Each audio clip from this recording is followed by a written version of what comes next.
et à tous. On va continuer notre lecture du Srimad Bhagavatam. Premier chant, chapitre 19, verset 13. Om Namo Bhagavate Vasudevaya.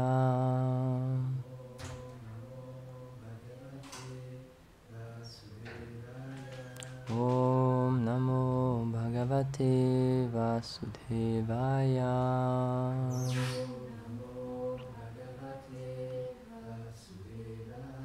Om Namo Bhagavate Vasudevaya.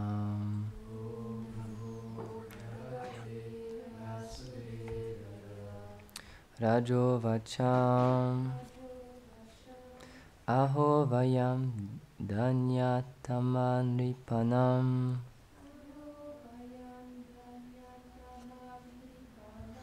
Mahatamanugrahanyashilam Ragyam Kulam Brahmana Pada Sochad Durad Vishrishtam Bhata Gharya Karma.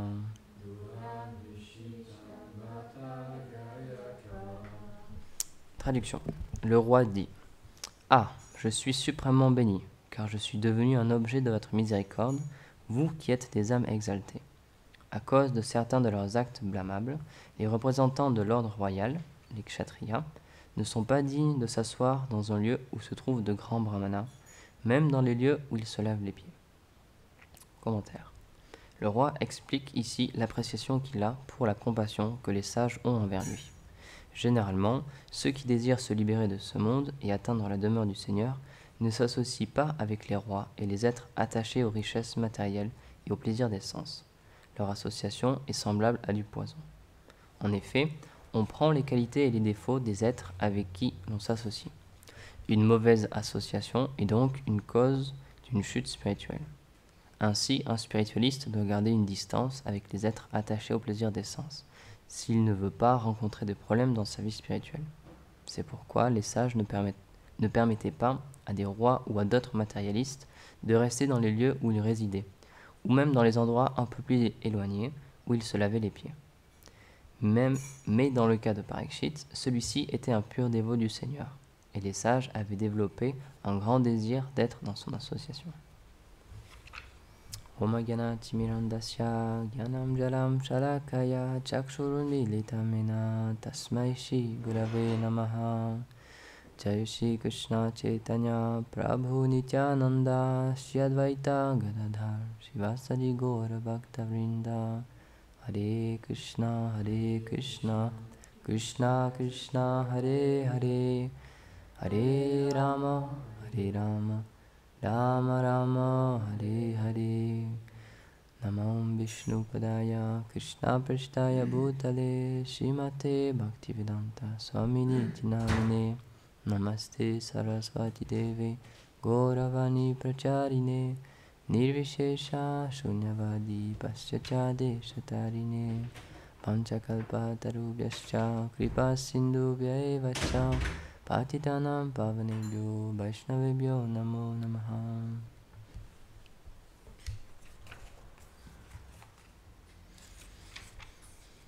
Donc le roi Parikshit, il rencontre tous les sages. Donc c'est vraiment les arrangements du Seigneur. Juste là où il se trouve, c'est là où, comme par hasard, certains des plus grands sages de l'univers vont se retrouver aussi. Dans la liste qu'on a citée, donc il y en a qu'on connaît, il y en a qu'on connaît un peu moins. Mais il y avait quand même Vashishta, il y avait Bhrigu Muni, il y avait Vishwamitra, il y avait Maitreya, il y avait Agastya, il y avait Vyasa, il y avait Narada Muni. Donc rien que ça, les autres c'est des grands dévots aussi, je le connais moins, mais rien que ça c'est des très très grands sages. Et donc c'est intéressant, dans le commentaire c'est expliqué que, et dans le verset, d'habitude, ce genre de grandes personnalités, ils perdent pas leur temps et ils vont pas s'associer avec des personnes qui ont des hauts postes dans ce monde, des rois, ou plus précisément des personnes qui sont attachées à ce monde, au plaisir des sens dans ce monde. Mais puisqu'ils savaient que c'était un grand dévot, ils ont décidé, ils ont voulu le rencontrer, ils ont voulu prendre son association. Il y a un divertissement un peu semblable pour montrer ce point-là aussi, dans les divertissements de Chaitanya Mahaprabhu. Il a voulu illustrer aussi ce point qu'on ne devrait pas prendre l'association de personnes qui n'ont aucun intérêt pour la vie spirituelle et qui sont trop attachées à la vie matérielle. Quand le roi a voulu le rencontrer, quand le roi local a voulu le rencontrer, il a dit non. Il a dit je ne veux pas m'associer avec lui. Pourtant c'était un grand dévot ce roi justement. Il avait un désir profond de voir le Seigneur puisqu'il avait entendu que le Seigneur était venu en tant qu'avatar. Mais au début, pour jouer avec son dévot, mais aussi pour nous montrer l'étiquette, il avait dit « Je ne m'associe pas avec un roi, avec une grande personnalité qui est trop attachée à ce monde. » Donc après, évidemment, ils vont se rencontrer quand même. Mais au début, il a montré la même chose que ce qui est expliqué dans ce verset. Il a montré l'étiquette. Au début, normalement, si on veut garder notre vie spirituelle, si on veut progresser, il faut choisir son association et il faut éviter l'association de personnes qui ont autre chose dans leur cœur que le Seigneur et que la vie spirituelle. Donc c'est un principe qu'on connaît beaucoup dans ce monde matériel et ça c'est facilement explicable à des gens parce qu'il y a certains principes spirituels qui sont plus difficiles à comprendre, mais ça c'est quelque chose de très simple. Dis-moi qui tu es et je te dirai, dis-moi qui tu fréquentes et je te dirai qui tu es. Simplement en regardant l'association qu'une personne aime avoir, on peut comprendre ce qu'elle a dans son cœur et ce qu'elle veut faire. Donc spirituellement, c'est expliqué que c'est la même chose. Donc premièrement, il y a une chose à éviter et une chose qui est recommandée. La chose à éviter, c'est s'associer avec des personnes qui, dans leur cœur, ont un autre désir que la vie spirituelle. Et ce qui est recommandé, c'est de s'associer justement avec des personnes qui ont un désir spirituel, mais le mieux, c'est des personnes qui ont déjà réalisé leur identité spirituelle, des personnes qui ont très fortement progressé. C'est expliqué que, puisque la bhakti, elle est indépendante, puisque la dévotion pour le Seigneur, c'est une personne aussi, c'est une entité, et elle est indépendante, elle se révèle et elle vient voir, et elle s'installe dans le cœur de qui elle veut. Pour l'attirer, en fait, il faut, et pour obtenir le désir, pour avoir cette bhakti, il faut s'associer avec des personnes qui l'ont déjà dans leur cœur. Donc, c'est évidemment, encore une fois, ça c'est le meilleur cas de figure, si on peut avoir l'association d'une telle personne qui est très élevée spirituellement, mais si ce genre de personne n'est pas disponible, si autour de nous, matériellement, on habite dans un pays ou dans une région où on ne peut pas avoir l'association d'une grande personnalité, il ne faut pas se décourager et c'est possible d'avoir une grande association autrement. Puisque c'est expliqué que le Seigneur, il est présent dans notre cœur en tant que le Paramatma, en tant que l'âme suprême, qui est présent dans le cœur de chaque entité vivante et il nous accompagne. Donc, il est là toujours à côté de nous, c'est expliqué, il nous accompagne de vie en vie, il est là dans notre cœur, donc il connaît qui on est et il connaît nos désirs. Même si on veut lui cacher des choses, il est là et donc il voit tout, il sait tout ce qu'on a dans notre cœur. Donc si on a un désir sincère d'obtenir une telle association et de progresser spirituellement, alors il faut avoir la foi, il faut avoir confiance que le Seigneur suprême, il n'est pas sourd, il peut nous entendre, il est là dans notre cœur, donc il peut réciproquer avec ce désir et il peut nous amener la personne qui est nécessaire pour nous. Souvent les Vaishnavas, ils expliquent que par exemple si on désire progresser dans cette voie-là, si on est touché par la voie de la bhakti et qu'on désire progresser, donc c'est expliqué qu'il faut prendre un maître spirituel pour qu'il nous guide et qu'il nous explique comment progresser spirituellement. Et très souvent, on entend des personnes qui ont discuté de ça avec Arjuna Sakar récemment quand il est venu. Il y a des personnes qui, ça fait longtemps qu'ils sont dans cette association des dévots, mais ils n'ont toujours pas pris initiation. Et un des arguments qui revient souvent, c'est j'ai pas trouvé quelqu'un de qualifié, j'ai pas trouvé quelqu'un qui m'a inspiré assez pour prendre initiation. Donc, oui, c'est vrai qu'encore une fois, ça peut être un fait. Physiquement, on peut ne pas rencontrer de personnes qui sont très élevées, mais notre philosophie, elle est au-delà du corps matériel. Notre philosophie, elle n'est pas basée sur les contingences de ce monde. C'est vraiment le principe, c'est que tout se passe à un niveau spirituel. Donc, il y a cette chose-là. Si on a un désir sincère d'obtenir un maître spirituel qualifié, c'est obligé que Krishna fasse les arrangements. Puisque, encore une fois, le Seigneur, son seul désir, c'est qu'on retrouve notre connexion avec lui, qu'on revienne le retrouver. Donc, comment c'est possible de penser qu'un tel Seigneur, qui nous aime tellement et qui a qu'un seul désir, c'est nous retrouver, comment on peut penser qu'il ne nous écoutera pas et qu'il ne nous enverra pas un maître qualifié? Donc, ça peut être difficile à expliquer à des personnes qui sont encore une fois nouvelles dans cette voie dévotionnelle, mais il faut leur dire, il faut vraiment avoir confiance que même si apparemment on n'a personne de qualifié autour de nous, s'ils ont un réel désir sincère, le Seigneur va faire les arrangements pour qu'ils trouvent un maître spirituel qualifié. Il y a, chez Narayan Maharaj, c'est un peu ce qu'il avait démontré, alors qu'il était en train de partir de ce monde. Il avait regroupé certains de ses sannyas, il avait appelé certains de ses sannyas, quand il était alité, quand il était vraiment pas loin de quitter ce monde, et il leur a demandé de commencer à initier, de prendre des disciples. Et alors les disciples, ils ont refusé, ils ont dit, mais non, on n'est pas qualifiés, on ne peut pas faire ce service-là. Et il a redemandé de suivre cette instruction, et il leur a dit, prenez des disciples, accompagnez-les, et s'il y a un disciple qui est vraiment sincère et qui désire une association plus grande, alors Krishna fera les arrangements. Mais il faut quand même que vous preniez des disciples. Donc le principe, il est là. C'est pour ça qu'on répète souvent, un maître spirituel, c'est comme une boîte aux lettres.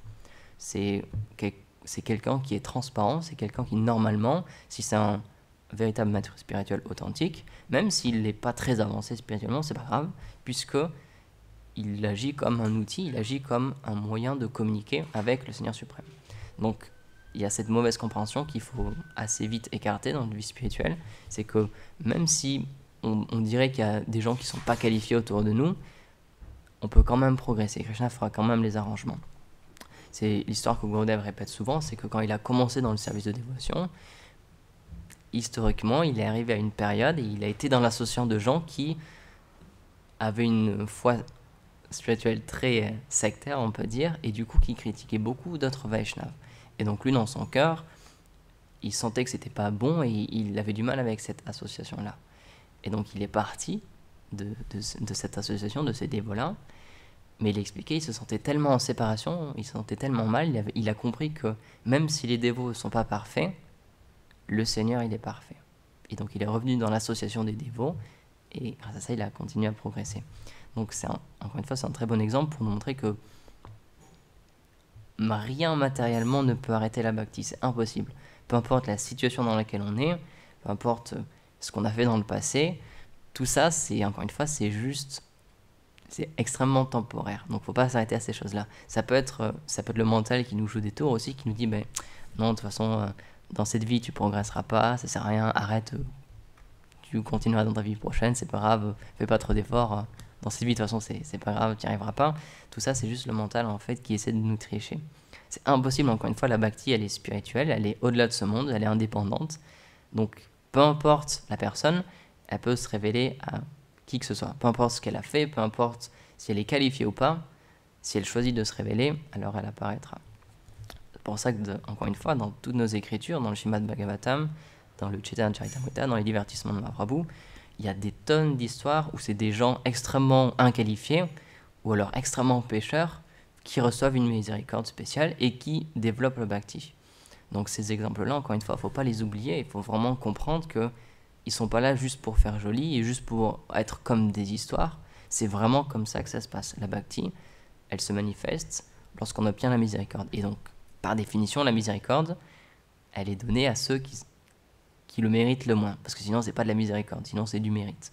On donne souvent cet exemple. Les Vaishnavas expliquent que Krishna, le Seigneur suprême, il représente la justice parfaite. Il explique dans la Bhagavad Gita, je suis impartial envers tout le monde, mais si quelqu'un m'adore, si quelqu'un m'offre une adoration, alors je réciproque avec cette adoration-là. Mais pas plus que ça. C'est pas de la miséricorde, c'est juste de la justice. Si il me donne tant, je lui donne tant. C'est égal. Mais Chaitanya Mahaprabhu, qui est venu dans cet âge de Kali, c'est un avatar particulier du Seigneur qui vient, mais recouvert du sentiment de Srimati Radharani. Et Srimati Radharani, c'est la personnification de la miséricorde. Donc c'est Krishna, Mahaprabhu, mais qui est recouvert de la miséricorde de Radharani. Donc grâce à ça, on peut obtenir des choses qu'on ne pourrait pas obtenir avec Krishna. Comme on l'explique souvent, lorsque Krishna était présent physiquement, du temps de la bataille de Kurukshetra avec Arjuna, etc., il était là physiquement, c'était Dieu, la personne suprême qui était là, et beaucoup de personnes le voyaient, beaucoup de personnes avaient des interactions avec lui, mais il l'a expliqué lui-même, il se cachait des personnes qui ne voulaient pas avoir une relation avec lui. Donc il était là en face d'eux vraiment, mais c'est comme s'ils n'avaient pas le darshan du Seigneur suprême en fait. Donc ils se cachaient aux gens qui n'étaient pas qualifiés. Donc lorsqu'il est venu dans sa forme de Krishna, il donnait une relation spéciale et il donnait une miséricorde spéciale juste à ceux qui étaient qualifiés pour la recevoir. Pas plus. Et c'est pour ça que la bhakti, c'était quelque chose de très confidentiel de ce temps-là. Mais lorsque Chaitanya Mahaprabhu est venu, c'était dans une autre optique. C'était vraiment avec les prières de ses dévots qui lui ont demandé, s'il te plaît, viens dans ce monde parce que les gens sont extrêmement inqualifiés. Donc ça va être extrêmement dur pour eux de t'obtenir et de développer leur relation éternelle avec toi. Donc il faut que tu fasses quelque chose, il faut que tu viennes d'une autre manière. Donc c'est une des raisons pour lesquelles il est venu, c'est pour donner cette miséricorde et donner cette bhakti, ce service de dévotion à des personnes qui n'étaient pas qualifiées. Et donc, dans le divertissement de Mahaprabhu, cette chose-là est apparue plusieurs fois, et spécialement, on a l'exemple dans les divertissements de Jagai et Madai. Donc, j'ai déjà raconté, c'était deux personnes qui étaient extrêmement mauvaises, qui avaient d'extrêmement mauvaises tendances, et qui causaient juste du malheur et du mal autour d'eux. C'est tout ce qu'ils faisaient de leur vie. Mais pourtant, après avoir rencontré Nityananda Prabhu, et après avoir, même s'ils l'avaient offensé, puisqu'ils ont demandé pardon, sincèrement, alors le Seigneur leur a donné sa miséricorde. Et justement, lorsqu'ils ont offensé Nityananda Prabhu, lorsqu'ils l'ont frappé, Chaitanya Mahaprabhu, il est un peu sorti de son humeur de miséricorde, et quand il a vu quand on lui a dit que son très cher associé, que Nityananda Prabhu avait été blessé par ces deux ivrognes, il est sorti un peu de son humeur et il a sorti son Sudarshan Chakra et il était prêt, il est venu sur place, il était prêt à les tuer. Et donc là, Nityananda Prabhu, il l'a arrêté, il a dit non, rappelle-toi, tu es venu en tant que Mahaprabhu, tu es venu en tant que Gauranga Mahaprabhu, donc ton divertissement, c'est d'être miséricordieux. Donc il faut que tu donnes ta miséricorde, parce que si tu n'es pas miséricordieux envers eux, alors tous les gens de ce monde, ils sont perdus en fait, ils n'ont aucune chance d'obtenir la dévotion. Et donc ensuite, ça a changé son humeur, et grâce à ça, puisqu'ils se sont excusés, alors ils ont pu obtenir cette bhakti très spéciale. Et ensuite, ils sont devenus de très très grands dévots, et toutes les personnes sont venues les voir, parce qu'ils avaient tellement changé en fait, et c'était ça aussi l'idée derrière ce plan en fait, pour Nityananda Prabhu il avait fait ça, c'est qu'il s'était dit, si ces deux personnes-là, parce que c'est vraiment les pires, tout le monde les connaît, dans la ville, tout le monde les connaît, ils savent que c'est vraiment les pires des êtres mauvais en fait, quoi. Si eux ils changent, et si eux ils développent la bhakti, alors ça va être on va avoir un tellement grand bénéfice parce que tout le monde va penser Chaitanya Mahaprabhu c'est une grande personnalité, c'est un saint qui peut changer les personnes. Donc ils ont dit il faut vraiment qu'on arrive à les avoir tous les deux. Et donc ça c'était un des plans encore une fois du Nityananda Prabhu pour donner cette miséricorde là. Et donc c'est intéressant puisque Chaitanya Mahaprabhu un peu plus tard il a demandé à Nityananda Prabhu et certains de ses associés d'aller prêcher, donc de partager cette voie de la dévotion, mais il leur a demandé de prêcher à certains types de personnes, on peut dire. Il leur a demandé d'aller voir les marchands et les vendeurs d'or.